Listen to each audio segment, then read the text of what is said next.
This is Keep the Faith Ministry News. I'm Hal Mayer.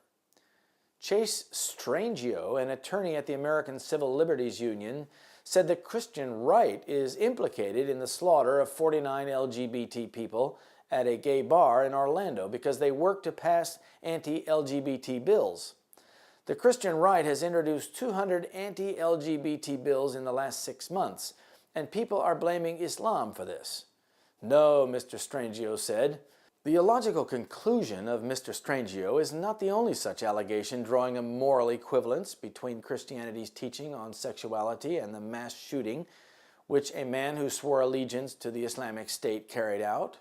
Sally Kohn, an MSNBC contributor, accused those who subscribe to traditional sexual mores of hypocrisy for condemning the murder of gay people. Always fascinating to watch conservatives who won't support basic non-discrimination laws bash Islamic fundamentalists for being anti-gay, she said. You either support the dignity of equal treatment of all LGBT people, or you support their systemic dehumanization, she said in another post. Lesbian author Victoria Brownworth, responding to a tweet from former Republican Governor Mike Huckabee expressing sympathy for the victims of the attack and their families, "We don't want your hypocritical prayers. You led the fight against LGBT people. You promote this every day."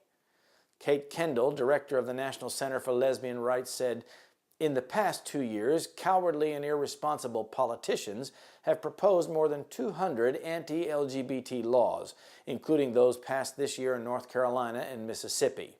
Make no mistake, these laws and the pandering of so many elected officials to those who promote anti-LGBT bias foster a toxic climate." Attempting to blame Christians for the mass murder of gays by an Islamic extremist demonstrates the lengths to which gay activists will go in their quest to mute the voice of Christians. True Christians love LGBT people and yearn for their salvation.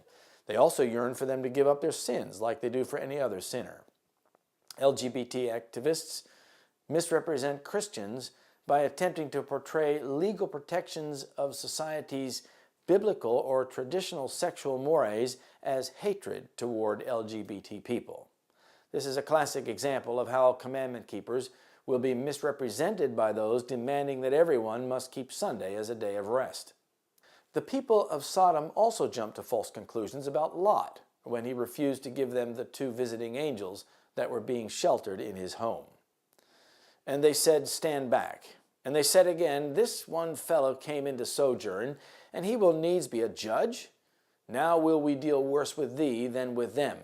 And they pressed sore upon the man, even Lot, and came near to break the door. Genesis 19, verse 9. This is Keep the Faith Ministry News. Thank you for watching.